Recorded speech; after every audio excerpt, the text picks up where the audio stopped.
And if this recording here is out of focus, then too bad. In case you missed it, just a few days ago, Hardy announced and outlined his highly anticipated sophomore solo album, along with several brand new pre-releases. So in today's video, I just want to go over all that has been outlined regarding this new project, and talk about these songs, because he's dropped 4 new tracks in the last 2 weeks, all of which I am yet to cover, so let's get started. Also, as you can see, the background is slowly getting better.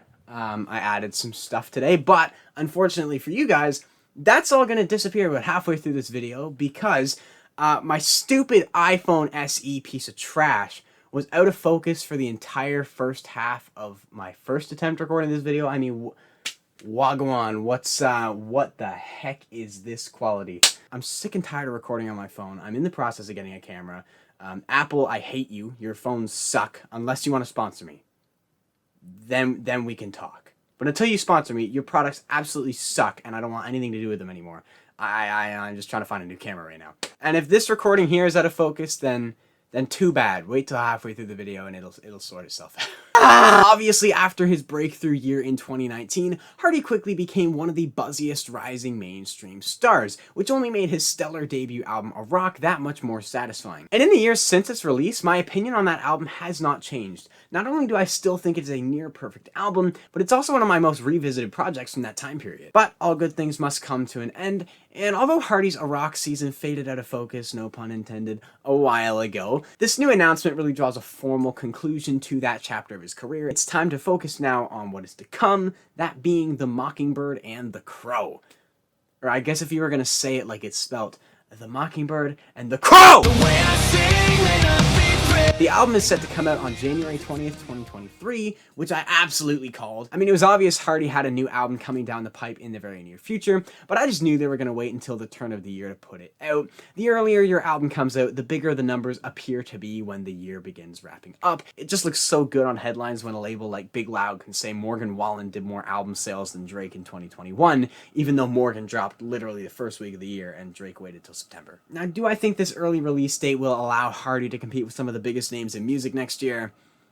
No, but it will definitely give him an edge over a lot of his peers, and it definitely seems like Hardy and his team are after some of those accolades and nice numbers, seeing how they decided to announce the album along with 3 new teasers on a Monday, so you would log on to any streaming service and bang! There's Hardy's brand new unreleased album sitting at number 1 above names like Tyler Childers and Co. Wetzel. Normally releasing music on an odd day like a Monday is a strategy utilized by newer independent artists trying to get some exposure by getting their name as high on the chart as they can, but clearly Hardy's team was after that fancy number 1 to try and build hype around this album. The album is 17 tracks split in 2 halves. The first half of the album represents the Mockingbird, it is the country side of the album with all the titles written in lowercase font, and then the back half is the Crow, aka the rock side of the album with all the songs in all caps. This is a random comparison, but there's a UK rapper, Slow Tie, who did something similar on his last album, Tyron. The first 7 songs were in all caps and they were super hype, hard-hitting bangers,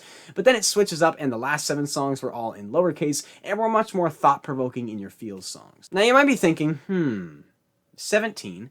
That doesn't divide evenly down the middle. No, it doesn't. But the 9th song and title track, The Mockingbird and the Crow, starts out as a country song, but then halfway through shifts into a rock song, dividing the album in 2. It's like your TSN turning point of the album. It's actually ridiculously similar in essence to how Frank Ocean's Blonde is structured, sitting right over yonder, with the 9th song, Nights, having this dramatic beat switch halfway through the song, transitioning the album from these brighter, warmer cuts into the back half, which is very much dominated by colder, lo-fi R&B sounds.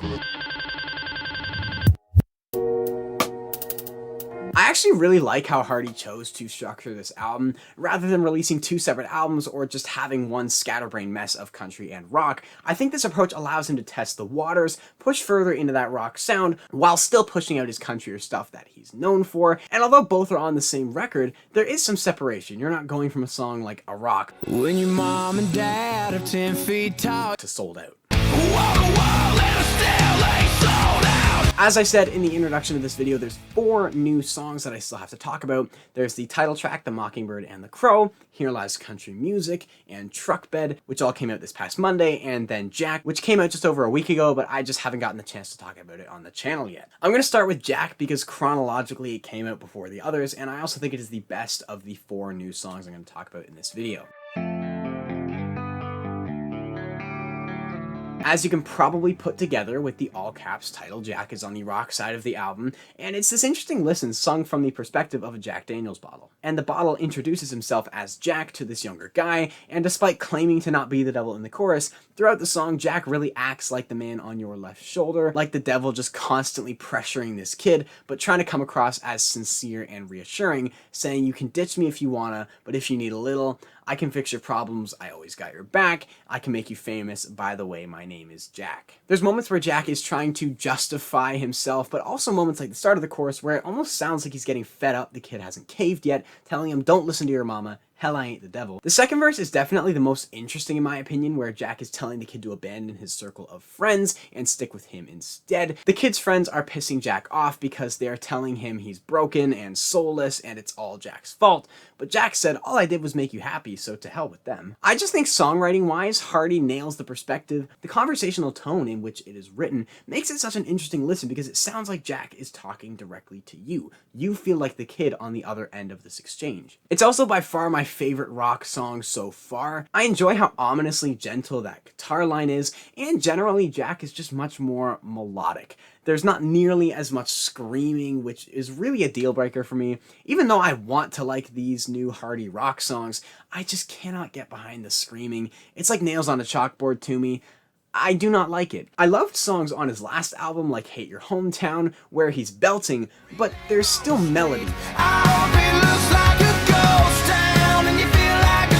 As soon as it goes into just screaming, I just hate it. I'm one of those people who listens to just about any and all types of music, but there's two types of music I've just never really been able to enjoy. The first one being like heavy dubstep, house mixes of that kind of thing. I've never been a big fan of it.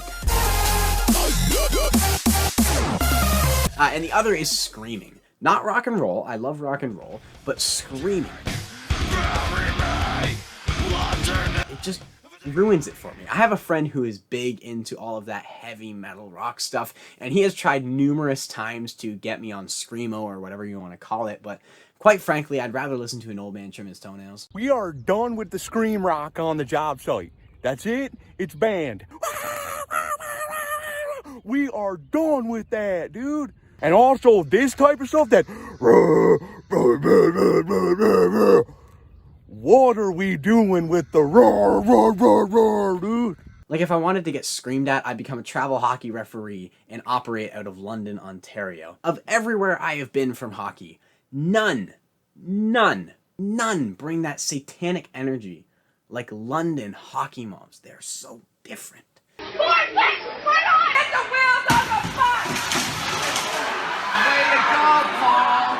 Anyone in Southwest Ontario can absolutely vouch for me. Unless you're from London, in which case you're probably going to be like, shut up. Shut up. But that's my whole rant on screaming. It also probably gives you a decent indication of how I feel about the other rock songs coming up. I appreciate people who enjoy it, and I understand that decision from Hardy's perspective, given he loves his heavy rock music and he's trying to push further in that direction. But just me personally, he loses me as soon as the screaming comes in. And now we are going to flip back to the old recording, the part that's in focus. So this is going to disappear on you. Oh no. If I'm reading into it right, I think Here Lies Country Music is actually really interesting.